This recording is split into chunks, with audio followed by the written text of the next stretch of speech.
সিলেটের নারী ও শিশু আদালতে মামলার জট বেঁধেছে। জেলার একমাত্র নারী ও শিশু নির্যাতন দমন ট্রাইব্যুনালে এখনও বিচারাধীন ৫,৩৯৭টি মামলা।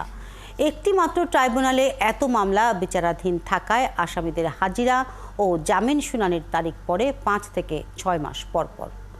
মামলার জট কমাতে একাধিক নারী ও শিশু নির্যাতন দমন ট্রাইব্যুনাল করার কথা জানিয়েছেন প্রধান বিচারপতি। হোসেন আহমেদ সুজাদের প্রতিবেদন, ক্যামেরায় ছিলেন তারেক আহমদ। ১৩টি উপজেলার ১৭টি থানা নিয়ে গঠিত সিলেট জেলা। প্রতিটি থানায় প্রতি মাসে দায়ের হয় শতাধিক নারী শিশু নির্যাতনের মামলা। কিন্তু বিচার পরিচালনার জন্য সিলেটে রয়েছে একটি মাত্র নারী ও শিশু নির্যাতন দমন ট্রাইব্যুনাল। মামলার দীর্ঘ জট থাকায় জামিন শুনানি সহ বিচার প্রার্থীদের মামলা নিষ্পত্তিতে অপেক্ষা। নগদে ৫০০ টাকা বা তার বেশি পেমেন্টে পেতে পারেন ঢাকায় জমিসহ ২০ কোটি টাকার পুরস্কার। করতে হয় বছরের পর বছর। ছেলে আইজে দীর্ঘদিন থাকে অন্য জেল, কোনো একটা বেল পাইয়ার না, কোনটা পাইয়ার না। ফয়লা রুমে আমাইতে পারি না ঝামেলার কারণে, মানুষের বেশি, জনসংখ্যা বেশি, এর জন্য দ্বিতীয় একটা কোর্ট হইলে একটা সুযোগ সুবিধা হবে।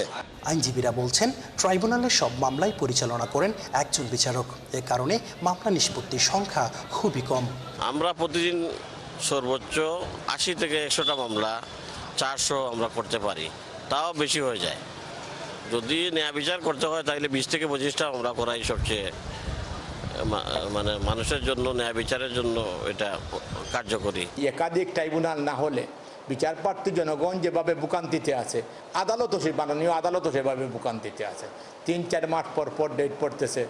আমরা মনে করি যে অবিলম্বে সিলেটে অন্তত আরও দুইটি নারী ও শিশু নির্যাতন ট্রাইব্যুনাল গঠন করা জরুরি। এদিকে বিচার প্রার্থীদের সুবিধা নিশ্চিত করতে একাধিক নারী নির্যাতন ট্রাইব্যুনাল করার আশ্বাস দিয়েছেন প্রধান বিচারপতি ওবায়দুল হাসান। একটি বিভাগীয় সদরে এটি বেশি থাকা উচিত।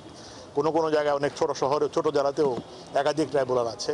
নিশ্চয়ই আপনাদের এই আকাঙ্ক্ষাটি আমি বাস্তবায়ন করার চেষ্টা করব। আমি সরকারের সঙ্গে কথা বলে এখানে ট্রাইব্যুনালের সংখ্যা যাতে আরও বাড়ানো যায় আইন মন্ত্রণালয়কে বলবো। আদালত থেকে পাওয়া তথ্য অনুসারে বর্তমানে সিলেট নারী শিশু দমন ট্রাইব্যুনালে বিচারাধীন মামলার সংখ্যা ৫,৩৯৭টি। এর মধ্যে নারী নির্যাতন মামলা ৪,০৬০ এবং শিশু নির্যাতন মামলা ১,৩৭৮টি। হুসাইন আহমেদ সুজাত, ৭১, সিলেট।